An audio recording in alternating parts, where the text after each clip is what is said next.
और ये सैकड़ों वर्ष पुराना कब्रिस्तान। तो सबसे महत्वपूर्ण बात यह है कि वो 1087 नंबर है, उसकी एक आदमी महराज ने फर्जी वसीयत कर दी और अजीजन बेगम के नाम से ये खसरा नंबर था। नॉन जेडी में अजीजन बेगम का इंतकाल हो गया, उनका कोई वारिस नहीं था। इस आदमी का अजीजन बेगम से न कोई खून का रिश्ता था न कोई और रिश्ता था। उनके परिवार के चचाजाद भाई ने एक हलफनामा दिया है कि साहब अजीजन बेग से हमारा कोई रिश्ता नहीं था। नंबर पर ये की है शपथ पर चचेरे भाई ने दिया है कि अजीजन बेगम का कोई रिश्ता हमारे घर और परिवार से नहीं था। बात नंबर 1। बात नंबर 2, दूसरी बात है कि खसरा 1087 है, ये नॉन जेडे का है। नॉन जेडे का खतरा है और दुनिया में कोई कानून ऐसा नहीं है कि नॉन जेडे की जमीन को आप ट्रांसफर कर दें। कोई उसके टाइटल को ट्रांसफर कर ही नहीं सकता।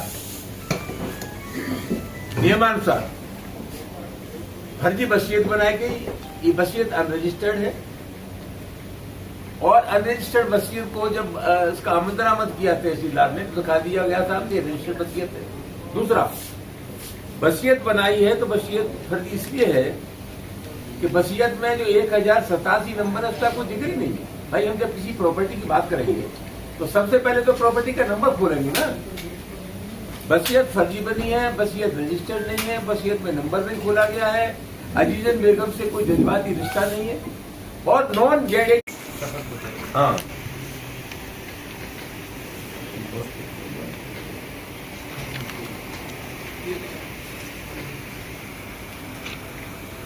एक महत्वपूर्ण बात और इसमें कि ये पक्ष जो मस्जिद वाला पक्ष है सिविल कोर्ट में है और जज ने कहा, जज ने अपना अमीन भेजा, कोर्ट अमीन।